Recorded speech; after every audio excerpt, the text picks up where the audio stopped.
Hello everyone. In previous class we discussed about the structure of teeth, types of teeth on the basis of structure and function, right? Today we will discuss about on the basis of strength types of teeth. So on the basis of strength,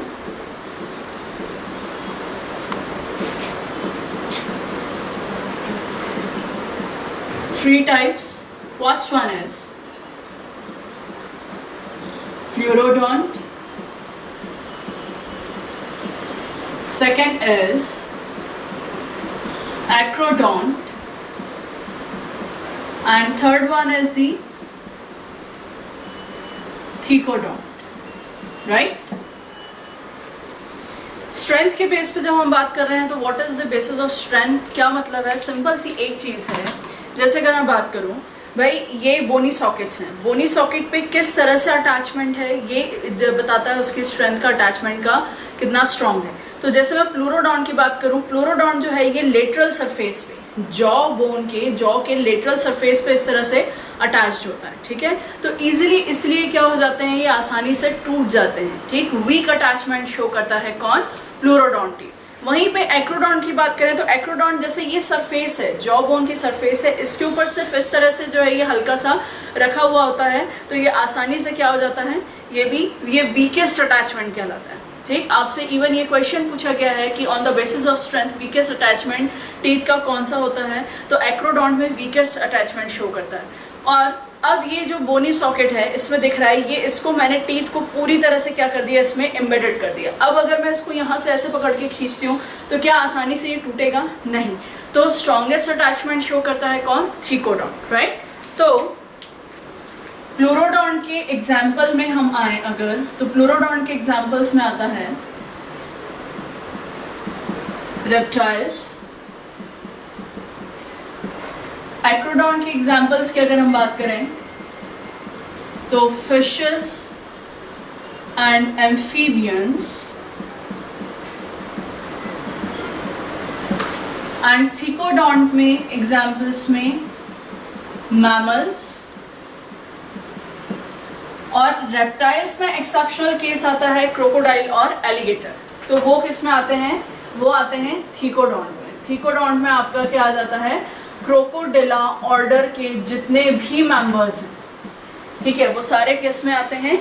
thecodont में, ठीक है। तो ये है on the basis of strength. आपने अक्सर सुना भी है और कई लोगों ने, आप लोगों में से किसी ने देखा भी होगा कि स्नेक्स के जो टीथ होते हैं, मैक्सिलरी टीथ, जो कि पॉइजनस टीथ होते हैं, ठीक है, ऐसा कहते हैं कि उनके दांतों में जो ये सामने की तरफ फैंग्स लाइक होते हैं मैक्सिलरी टीथ, ये क्या होते हैं, इसमें पॉइजन भरा होता है और इनके पॉइजन का यूज जो है वो फार्मास्यूटिकल कंपनीज जो है मेडिसिन बनाने के लिए भी करती हैं, ठीक है। स्नेक वेनम को निकालने के लिए इनके दांतों को तोड़ा जाता है, ठीक। तो ये क्या करते हैं, आसानी से क्या हो जाते हैं, ये टूट जाते हैं प्लूरोडॉन्ट टीथ। तो रेप्टाइल्स में मिलेगा।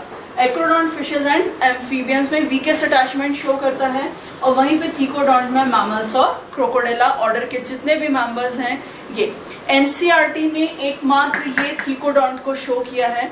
एनसीईआरटी आप ओपन कीजिए, पेज नंबर 257 पे एलिमेंट्री कैनाल 16.1.1 क्या बोला है उसने? पहली line, the alimentary canal begins with an anterior opening the mouth and it opens out posteriorly through the anus. As we studied कि alimentary canal extends from mouth to anus, right. Mouth opens into the buccal cavity और the oral cavity. फिर हमने उसमें types भी पढ़े कि buccal cavity के भी उसमें बकोफेरेंजियल कैविटी दो टाइप्स के हैं, उसमें दो उसके पार्ट होते हैं, एक होता है बकल वेस्टिब्यूल, दूसरी होती है ओरल कैविटी। ओरल कैविटी का जो रूफ है वो क्या कहलाता है? पैलेट, ठीक। The oral cavity has a number of teeth and a muscular tongue. Oral cavity में हम नंबर ऑफ टीथ हैं, फिर मस्कुलर टंग भी है, टंग भी हम पूरी पढ़ चुके हैं। Each tooth is embedded in a socket of jawbone। ध्यान से सुनिएगा ये बात जो कह रहे हैं, क्योंकि एज इट इज यही लाइन एनसीईआरटी के आपको क्वेश्चन भी पूछा गया है। When each tooth is embedded in a socket of jawbone, ये एक सॉकेट है, सॉकेट में पूरी तरह से क्या है, टीथ आपका एम्बेडेड है, ठीक। This type of attachment is called the thecodont. ये अटैचमेंट क्या कहलाता है? Thecodont, right.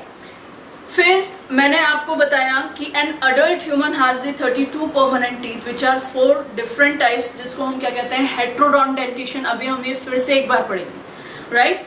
तो इसमें उन्होंने क्या बोला है, 4 नाम दिए हैं। एनसीईआरटी में भी आपको incisor, canine, premolars and molars, right. तो अब ध्यान दीजिएगा, ये तो हो गए स्ट्रेंथ के बेस पे। नेक्स्ट हम आते हैं ऑन द बेसिस ऑफ कस्प्स और लूप्स। Second is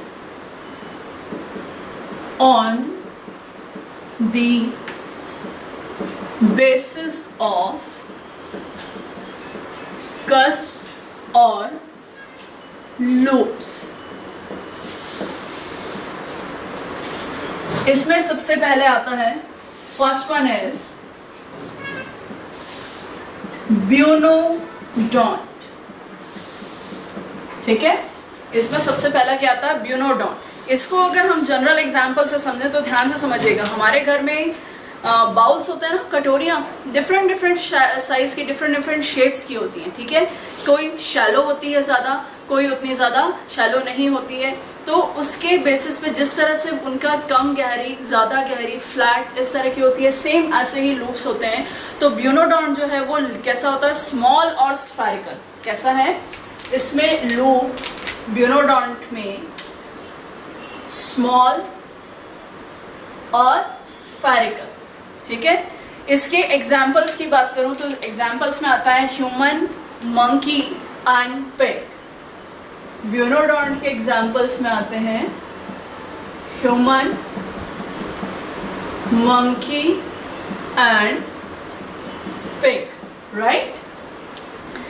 फिर हम आते हैं second type of teeth. Second type of teeth on the basis of cusp or loop, that is lophodont. Lophodont। जैसे ब्यूनोडोंट में स्मॉल और स्फेरिकल था, इसकी कैसे होती है, इसमें कुछ इस तरह का होता है, ये वाइड एंड शैलो, राइट। तो लोफोडोंट के एग्जांपल्स में आता है एलिफेंट एंड रैबिट, ठीक है। कौन आते हैं लोफोडोंट में, एलिफेंट एंड रैबिट। तो ये आपको एग्जांपल्स ज़्यादा इंपॉर्टेंट हैं जो आपसे एग्जाम में पूछे जाते हैं, ठीक है। रैबिट, एलिफेंट, रैबिट का जूलॉजिकल नेम है ऑरिक्टोलेगस। एलिफेंट की 3 स्पीशीज हैं, लेकिन ज़्यादातर हम इसको जो है एलिफास मैक्सिमम, इंडियन एलिफेंट की बात करूं तो उसको हम बोलते हैं क्या, एलिफास मैक्सिमस,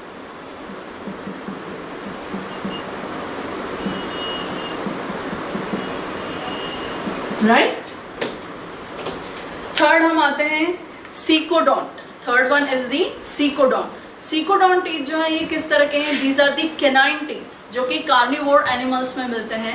लेकिन इनकी स्पेशलिटी ये होती है कि secodont teeths are bending backwards direction, ठीक है। ये किस तरह के होते हैं, शार्प पॉइंटेड टूथ होते हैं, कार्निवोर एनिमल्स में मिलते हैं, लेकिन कैसे होते हैं, पीछे की तरफ ऐसे बैंड, हुक लाइक बैंड होते हैं, ठीक है। तो third one is the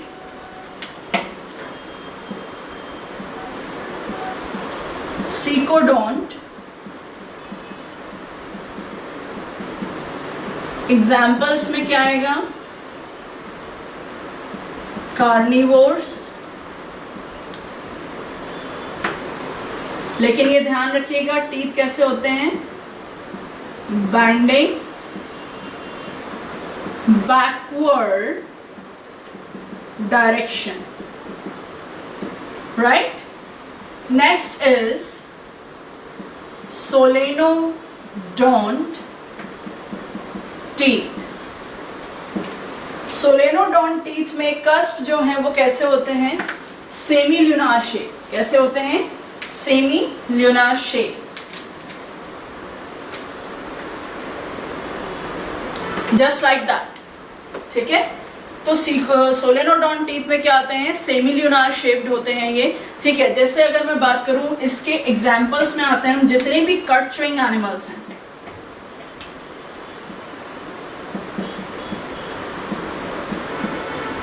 cut chewing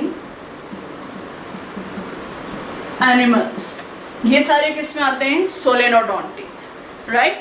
तो ये आपको ध्यान रखना है। ब्यूनोडोंट का कस्प जो है वो कैसा होता है? स्मॉल स्फेरिकल, एग्जाम्पल में ह्यूमन, मंकी, पिग। लोफोडोंट में वाइड एंड शैलो है, रैबिट और एलिफेंट इसके एग्जाम्पल हैं। ये क्योंकि बहुत ज़्यादा क्या नहीं होते हैं, अंदर एम्बेडेड नहीं होते हैं, इसलिए आसानी से टूट जाते हैं। हाथी दांत तोड़े जाते हैं, टस्क बताया था मैंने आपको, ठीक है। तो ये आपको ध्यान रखना है। फिर हम बात करें किसकी, तो मैंने आपको यहाँ जोलॉजिकल नेम भी बताया है। रैबिट का ऑरिक्टोलेगस है, एलिफेंट को हम बोलते हैं एलिफास मैक्सिमम, इंडियन एलिफेंट को, राइट। सिकोडोंटीथ ये कार्निवोर्स एनिमल्स में मिलते हैं, लेकिन इनकी स्पेशलिटी ये होती है कि ये टीथ जो है ये कैसे होते हैं? Bending backwards. एग्जाम्पल्स में कार्निवोर्स आएंगे। फिर आते हैं हम सोलेनोडोंटीथ। सोलेनोडोंटीथ में कट च्यूइंग एनिमल्स होते हैं। ये कैसा होता है इसका लूप? सेमी ल्यूनार शेप, ठीक है। तो देखिए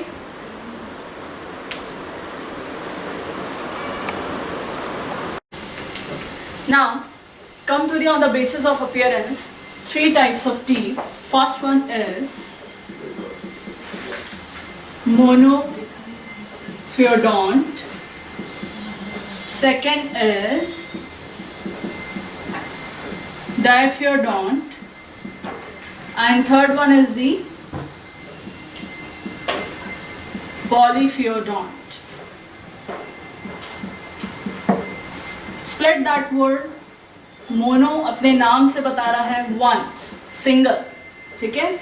तो वंस इन लाइफ टाइम, वो टीथ जो कि पूरी लाइफ टाइम में सिर्फ एक बार आते हैं, they are called the monophyodont, right. कौन से हैं ऐसे?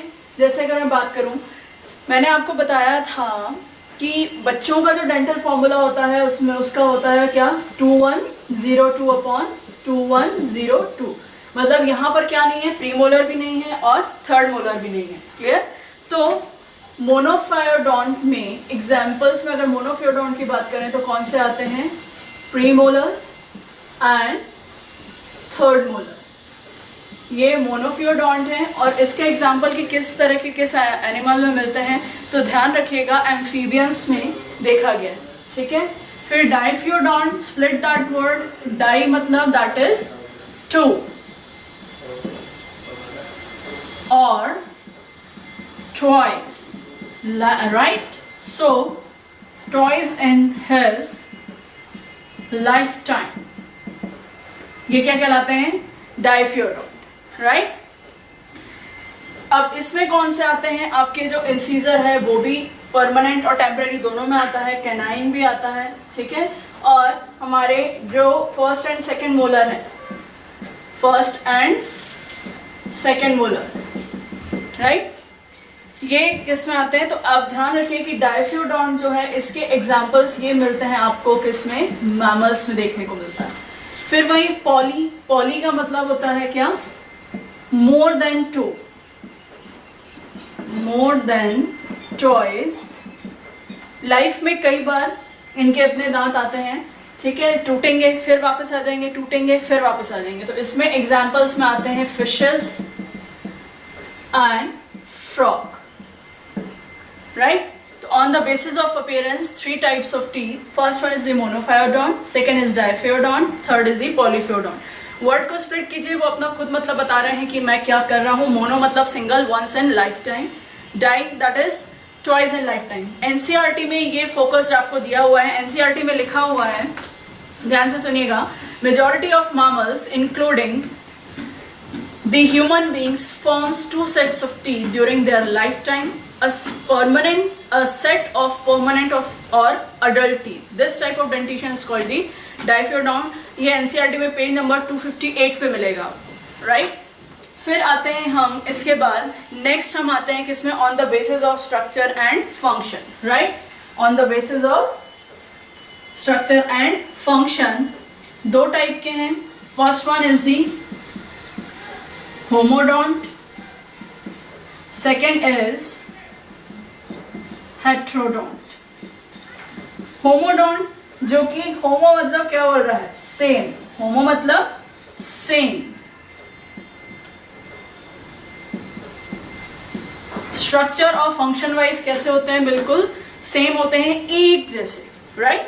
इनको हम क्या कहते हैं, होमोडॉन्ट। एग्जाम्पल्स में इसके कौन आती हैं, फिशेस। फिशेस के टीथ जो है वो कैसे होते हैं, होमोडॉन्ट। हेट्रोडॉन्ट डेंटिशन में स्ट्रक्चर और फंक्शन दोनों ही क्या होते हैं, डिफरेंट होते हैं। जैसे हम बात करें किसकी, मैमल्स में मिलते हैं ये इंसीजर जो हम पढ़ चुके हैं, incisor, canine, premolars and molars, right. तो देखिए इन्हें,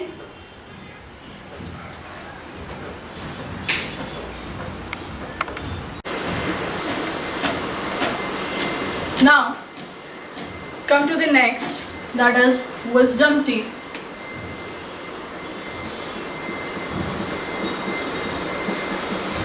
wisdom teeth, जिसको आप जनरल लैंग्वेज में क्या कहते हैं, अक्कलदांत।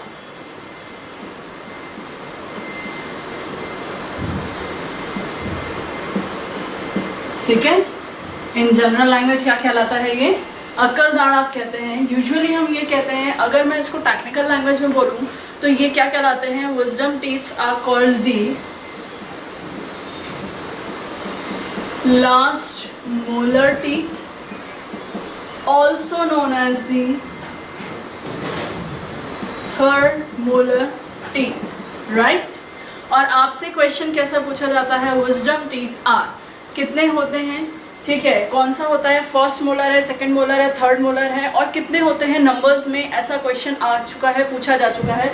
तो ध्यान रखिएगा, थर्ड मोलर टीथ होता है एंड 4 in नंबर, ठीक है, कितने होते हैं, 4 in नंबर।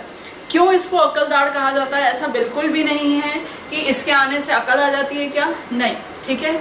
ऐसा क्यों कहा जाता है, यूजुअली क्योंकि हम ये कहते हैं, ध्यान से सुनिएगा, विजडम टीथ आने की जो एज क्राइटेरिया डिसाइड किया गया है ऑन एन एवरेज, वो 18 से 25 साल, 18 to 25 ईयर्स के बीच में जो है आपके विजडम टीथ आते हैं। और ऐसा माना जाता है कि इस एज तक आप पूरी तरह से क्या हो जाते हैं, आप मैच्योर हो जाते हैं बाय थॉट्स भी, हर चीज़ से, ठीक है। तो जिसको हम जनरल लैंग्वेज में कहते हैं ना कि हाँ भाई अक्लमंद हो गया है, ठीक है। सो जस्ट लाइक दैट, सिर्फ इसलिए इसको अक्लदांत कहा गया है, बाकी और इसका कोई रीज़न नहीं है। लेकिन जब ये आती है, अगर ये सीधे सीधे आ गए तो दिक्कत नहीं करती, लेकिन अगर ज़रा सा भी ये आड़ी टेढ़ी फंस जाती है तो ये बहुत ज़्यादा पेनफुल होती है, राइट। तो आपको विजडम टीथ पे क्वेश्चन पूछा जाता है, ध्यान रखिएगा कि ये थर्ड मोलर टीथ होता है, 4 in नंबर, ये क्वेश्चन पूछा गया है। फिर किस एज में आता है, 18 से 25 ईयर्स ऑफ एज में, ठीक है। और इसमें एक स्पेशलिटी ये है कि it is vestigial in humans, right? It is vestigial in humans. Humans में ये कैसा होता है, vestigial, clear? फिर हम आते हैं विजडम टीथ के बाद नेक्स्ट हिप्सोडोंट टीथ।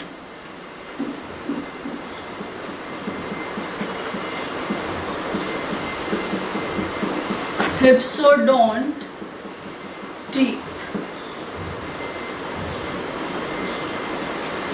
ठीक है। हिप्सोडोंट टीथ की बात करें, it is also known as the smiling teeth. Hypsodont teeth is also known as the smiling teeth, ठीक है।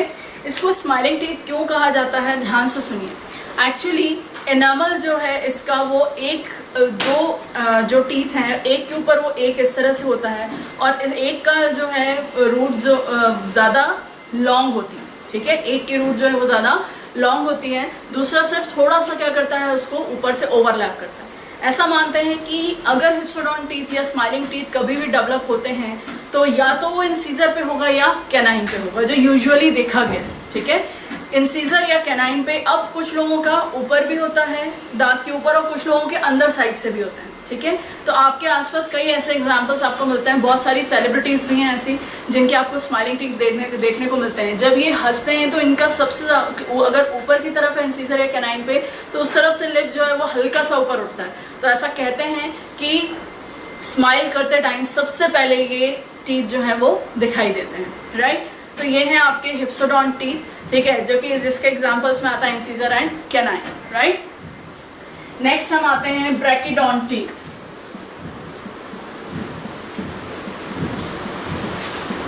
ब्रैकिडोंट teeth, also known as cheek teeth. क्या बोलते हैं इसे? इसे चीक टीथ भी कहा जाता है. ये हेल्प करता है च्यू करने में. तो हम ये मानते हैं कि प्री मोलर्स और मोलर्स जो हैं वो क्या आते हैं? ब्रैकिडॉन टीथ के एग्जाम्पल्स में आते हैं, राइट? तो ये आपको ध्यान रखना है. Brachydont teeth that is cheek teeth.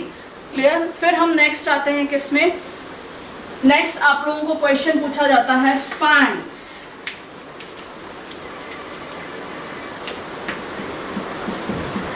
Fangs का नाम सुनते से आपके दिमाग में सिर्फ एक इमेज बनती है, दैट इज स्नेक. ठीक है कि फैंग्स जो है वो स्नेक के ही होते हैं, ऐसा ज़रूरी नहीं है. लेकिन यूजुअली हम ज़्यादातर जो है हमारे दिमाग में सीधे फैंग्स के नाम पे स्नेक्स ही आते हैं. आपको एक चीज़ ध्यान रखनी है, जितने भी कार्निवोर्स हैं, ठीक है, उनमें आपको क्या मिलते हैं? शार्प पॉइंटेड टूथ मिलते हैं which acts as the fangs. ठीक है, जैसे अगर मैं स्पाइडर्स में बात करूं, स्पाइडर्स में भी जो हैं वो ये they are the part of the चिलेस्ट्री. ठीक है, फिर हम बात करें एप्स में भी आपको मिलते हैं, स्नेक्स में भी मिलते हैं, जितने भी कार्निवोर एनिमल हैं उनमें देखने को मिलते हैं. लेकिन ठीक है, यूजुअली फैंग्स में जो आपको इससे क्वेश्चन रिलेटेड पूछा जाता है तो ध्यान से सुनिएगा. फैंग्स जो हैं ये मैक्सिलरी टीथ्स होते हैं किसके? स्नेक्स के. पॉइजनस टीथ जिन्हें हम कहते हैं. ठीक है, सामने से जो ऐसे दो निकले रहते हैं, these are the fangs which acts as a hypodermic needle, which acts as a hypodermic needle. Long होते हैं, कर्व्ड होते हैं. ठीक है, आपने देखा हुआ है, मूवीज में भी देखे हैं, ऐसे लॉन्ग शार्प पॉइंटेड टूथ होते हैं और हल्के से कर्व्ड होते हैं. ठीक है, तो जब स्नेक इसलिए काटता है तो वो जो दो निशान बनते हैं ना, दो, तो वो किसके? इसके मैक्सिलरी टीथ के, इसके फैंग्स के निशान होते हैं, राइट? तो आपको ये ध्यान रखना है यूजुअली कि, और इसको क्यों बोला गया है कि it acts as a hypodermic needle. ध्यान से सुनिएगा, बारिश के सीजन में आप लोगों को मना किया जाता है कि बारिश के सीजन में घास में नहीं घूमना चाहिए. ऐसा क्यों? क्योंकि स्नेक्स जो हैं क्या करते हैं भाई, ग्रास के कलर के भी होते हैं, कई बार वो छुप के बैठे हुए होते हैं. घास पे आप चल रहे हैं, गलती से आपने पैर रख दिया, वो बोल तो नहीं सकते ना कि भाई आप अपना पैर हटाओ. क्या करेंगे? उनके रिस्पॉन्ड करने का तरीका है वो आपको काटेंगे ही. ठीक है, कई बार घास की चुभन भी जो होती है, जो उसका अपेक्स पार्ट होता है बिल्कुल, ठीक है, वो भी इस तरह से चुभता है जैसे, और आप एकदम क्या करते हैं, बिल्कुल पैर ऐसा झटकते हैं कि कुछ गड़ा, बहुत शार्प पॉइंटेड. ठीक है, तो ये बिल्कुल निडल की तरह अंदर जाता है और तुरंत बाहर निकल आते हैं. ठीक, क्लियर बात समझ में आई? तो ध्यान रखिएगा, फैंग्स जो हैं they acts as a hypodermic needle. Clear? Functional fang जो है वो लॉस्ट हो जाता है. मैंने आपको पहले भी बताया कि जैसे स्नेक पॉइजन को, स्नेक वेनम को निकालने के लिए इसके पॉइजनस टीथ को, मैक्सिलरी टीथ को तोड़ दिया जाता है. वापस से ये क्या आ जाते हैं? फिर से डेवलप होते हैं. They are replaced by one और दी अदर फैंग्स, राइट? तो ये हैं टाइप्स ऑफ टीथ. ध्यान से देखिए, आपको ये ध्यान रखना है. फैंग्स में आपको क्वेश्चन पूछा जाता है कि which kind of teeth acts as a hypodermic needle in animals. ठीक है, तो कौन एक्ट करेंगे? Fangs, right? देखिए,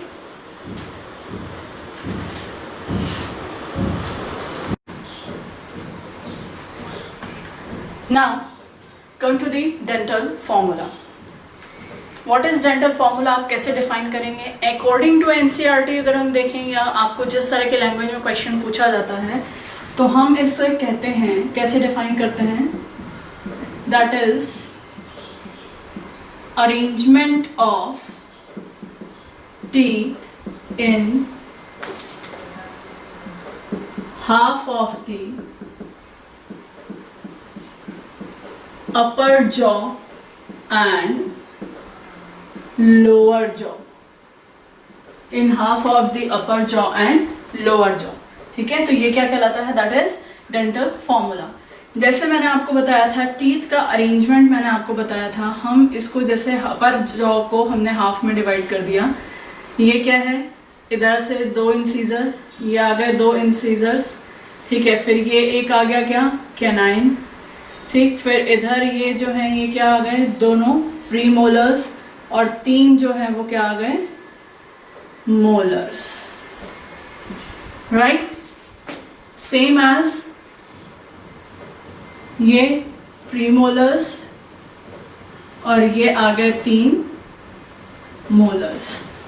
तो ये हो गया इंसीजर, कैनाइन, प्रीमोलर और मोलर। ठीक है, एज इन प्रीवियस लेक्चर मैंने आपको बताया था कि इसको किस तरह से डायग्रामेटिकली आपको ये क्वेश्चन पूछा जाता है, तो ये ध्यान रखना है। हाफ बोला, ठीक है। अब जैसे मैं बात करूं ह्यूमन एंड मंकी, ठीक है,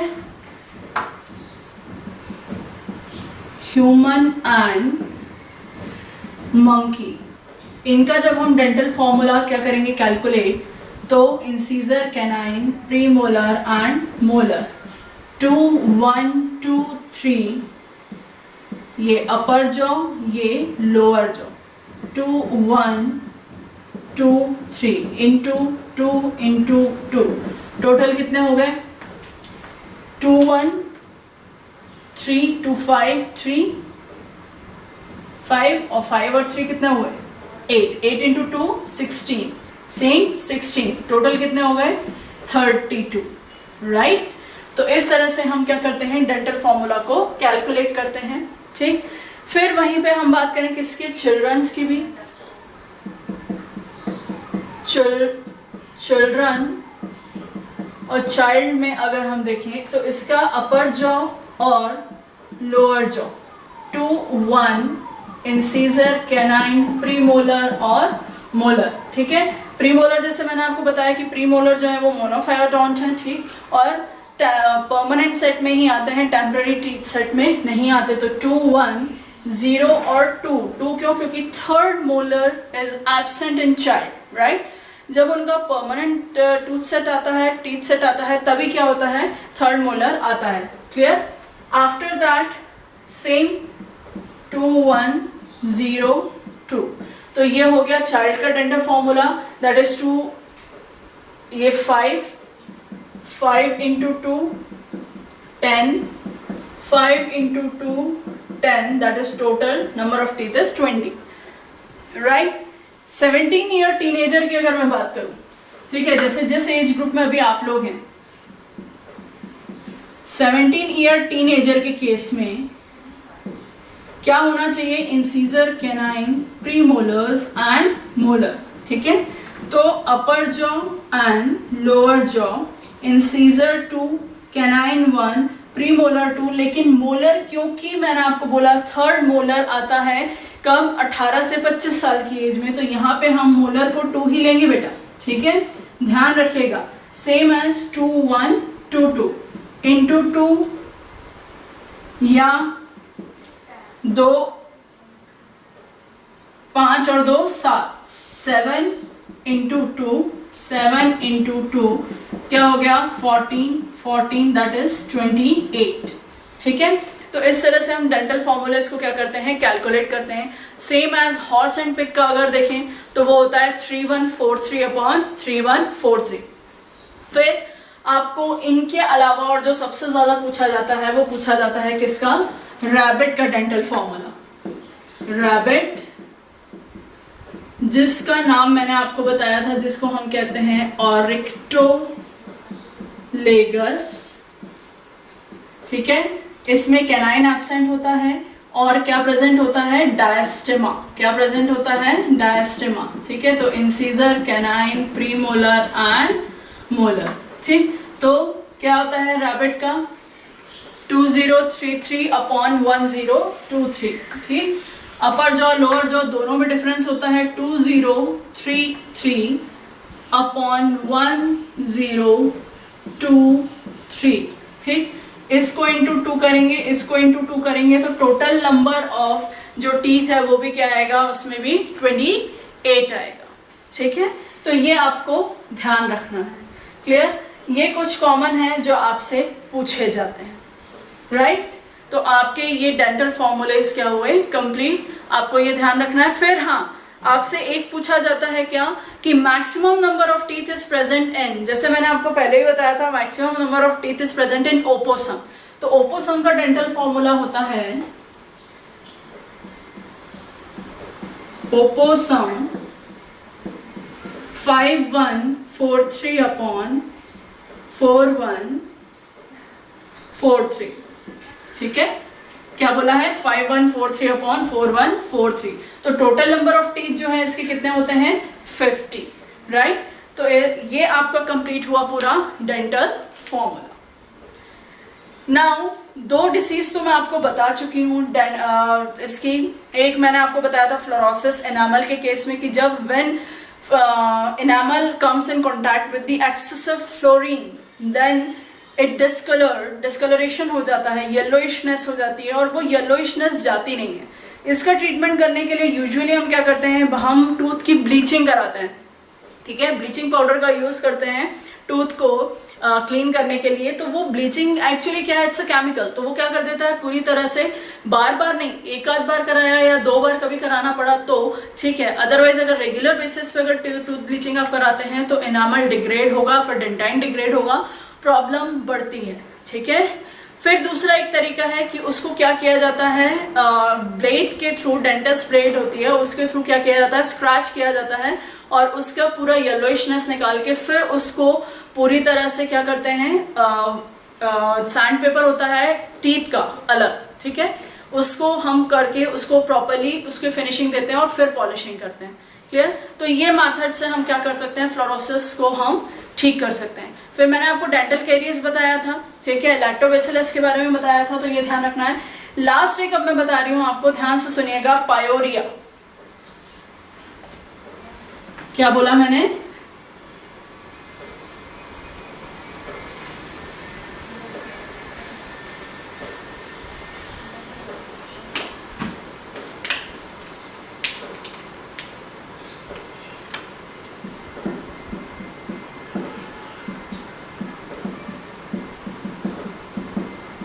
pyorrhoea, spread that word, that is पस। रिया का मतलब क्या हुआ, डिस्चार्ज, ठीक है।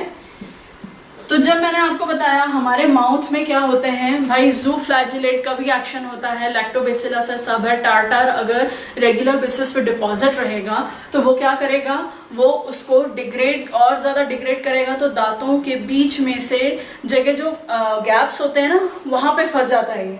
और उसके बाद क्योंकि अगर वो क्लीन नहीं हो पाता तो क्या होता है, वहां पर धीरे धीरे इन्फेक्शन होता है, जू फ्लैजिलेट ट्राइकोनिम्फिया का भी एक्शन उस पर होता है, जिसकी वजह से धीरे धीरे पेरियोडोंटल मेम्ब्रेन और जिंजिवा, जिंजिवा हम बोलते हैं गम्स को, ठीक है, तो उसमें इन्फेक्शन के कारण पेरिडोनाइटिस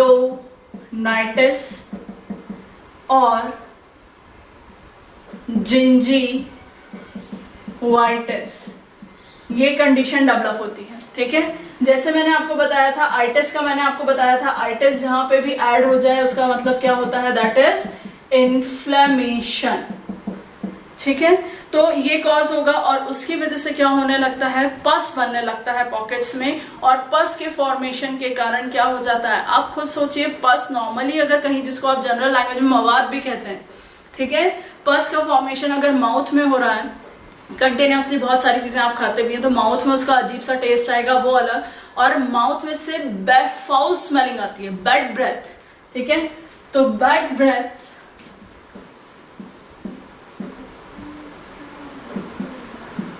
from the mouth is called, क्या बोलते हैं उसको हम, halitosis. Bad breath from the mouth is called halitosis. तो इसीलिए यूजुअली डेंटिस्ट जो हैं वो आपको एक थ्रेड का यूज करने के लिए बोलते हैं कि आपके दांतों के बीच में से जब कोई फंसा हुआ हो तो आपको एक बार थ्रेड इस तरह से चलाना चाहिए जिससे कि अगर दांतों के कॉर्नर्स के बीच में कुछ भी अगर फंसा है कहीं से भी तो वो क्या हो जाएगा, वो निकल जाएगा और इन्फेक्शन नहीं हो पाएगा, आपके दांत भी क्लीन रहेंगे, ओरल हाइजेनिक कंडीशन भी क्या रहेगी, मेंटेन रहेगी। तो ये आपको ध्यान रखना है, bad breath from the mouth is known as the halitosis. तो देखिए ध्यान से,